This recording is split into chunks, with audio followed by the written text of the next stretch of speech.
In this video, we'll go over how you can file an insurance report in SolLink. So typically when a incident happens that involves the insurance companies or in which you would need to file a report, usually you know where that incident is located or what time it happened at and what camera you should be looking at. So very simply, when you do click on the video page, you want to make sure that you are selecting the date and time in which you want to pull the video from. So we'll just click on the date and time. Let's pick the 26th, and let's say this happened at 3 p.m. We'll click OK here. And now we'll select our location. So it happened at, let's say, this location right here. And we know that the incident happened near the electrical room. So this would be the best camera for us to select. Now that I've done that, I need to, first and foremost, I need to identify exactly when the situation occurs. So I can leverage motion search for that. And I'm just going to select motion. We're going to highlight the area in which the incident occurred. Just like that, we want to make sure we get a nice coverage there. And I'm going to click the arrow to fast forward. Say the incident involved this individual right here. And we need to now save this video, right? And we need to share this video with the insurance company. And usually, in my experience, when dealing with insurance companies, they typically ask for multiple different camera angles, and they're usually asking for a very long amount of video footage. It isn't usually only 2 minutes of video. In order for them to process the report, they do require usually about 2 or 3 hours of footage. So if we do need to save this particular incident, we've identified it with motion search. Our next step is to finish with the motion search. So we're just going to click done. And now we're going to click save clip. Now, the other nice thing about SolLink is that I do have the ability to add additional cameras. But what you kind of want to do, like if I click on the plus sign here, I can add additional cameras up to 4 if I need to. However, you don't have to go that route. If I want to add some additional cameras here before going to my save clip so I can actually see what's being saved and making sure I've got everything, I'm just going to open up the camera drawer with that arrow there and click add camera. Now this happened with an employee, obviously, which happened in back of house. So I want to pull all my back of house cameras here.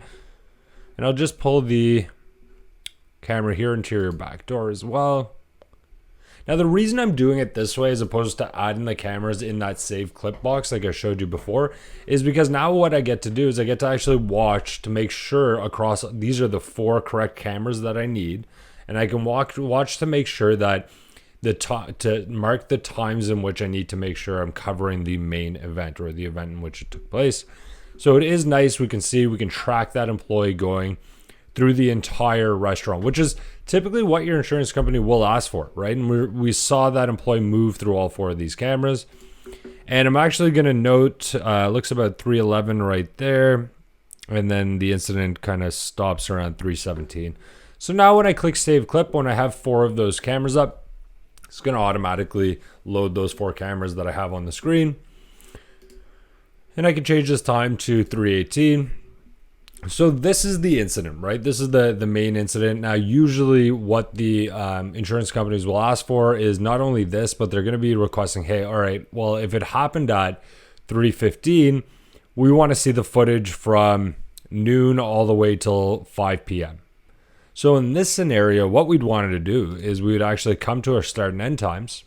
We verified that we did catch what was going on in the cameras, what we needed to catch, the important video within that time period on all 4 of these cameras. So we're going to just go ahead and set this to noon, and we'll come over here and set this to 5 p.m. Again, it is whatever the insurance company requests. So we got from noon till about 5 p.m. And now I'm going to go into the title here and category, description, date, very important. And we had an employee injury. And we'll always do the date to end things off. Now, the date is going to be not the current date, but the date in which the injury or incident took place. Here in the notes, you're going to want to add, I think a good suggestion for this would be to take note of where the time in which the incident took place, what time, and the video camera in which that time is relevant, because you want to make it as easy as possible for the insurance company. And I think one of the best ways is to just do, the kitchen and freezer, and then put a time in which that individual goes into frame. And I think that's just it's just good practice. And it is very simple. You're just gonna go kitchen and freezer, and then you'll just take that time, 3:18 p.m., and then description of what happened at 3:18 p.m. Employee seen walking through kitchen. And then now what we can do, you're going to notice right away, because this is 5 hours of footage, I actually can't click the save button. And you're also going to notice that in the bottom left corner here, HD video over 60 minutes cannot be saved to the cloud. So you'll note HD is highlighted in the top left corner of each of these thumbnails. And also this best quality checkbox is selected. So I can actually deselect best quality. And as soon as I do that, I'm able to save as much video as I need. Now, this will take some time. We are talking about 5 hours of footage, so it will take some time to process that video. Now, we don't have to immediately send this to the insurance company. I would always recommend, first step, if there is an incident, especially involving the insurance company, that you save the video right away. Once the insurance gives you the parameters about what they need, that's when you can go ahead, and you don't have to do this right away. Like I said, you can always go back at a later time and add an email, but we do give you that option. And if you wanted to add that email, very simply, you're just inputting the email address with the brief email message, and you would click save. So that's how easy it is to save that clip, to track an employee's movements, and to save about 5 hours of footage across 4 cameras. It doesn't take long at all. Now, what I want to show you is just going back to the clips page. Now, this is where anything you save is going to be stored. And I just want to bring this up because I want to show you how you action various video. If you were to save this, let's say, and you didn't send it off, you just saved it right away, and the insurance company requested the video later, you'll click on the cloud. And again, you'll see right here, there's that email where you can put in the recipient's email address and then the email message as well. Now, I do also want to show you what a shared clip looks like. So your insurance company will receive something similar to what you're seeing right here. And you'll note that we do have the time, we have the date, the store location, that title, very important, category, description, date. But the other nice thing is that not only is this a link that you don't need access to SolLink to access this link. However, it is being hosted on the cloud. However, your insurance company, if they need the hard copy, can always go to the bottom right corner of the clip here, and they can select this download button, which will initiate a download directly to their computer.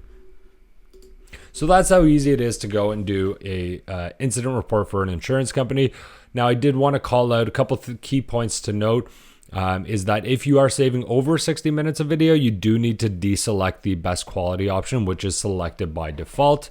And also that you do not need to email that out right away. The email can always be added later. And that is done again by going to the clips page, selecting the cloud with the check mark in it, which means it has been completed, that upload to the cloud, and then editing the fields here. And there's that email option.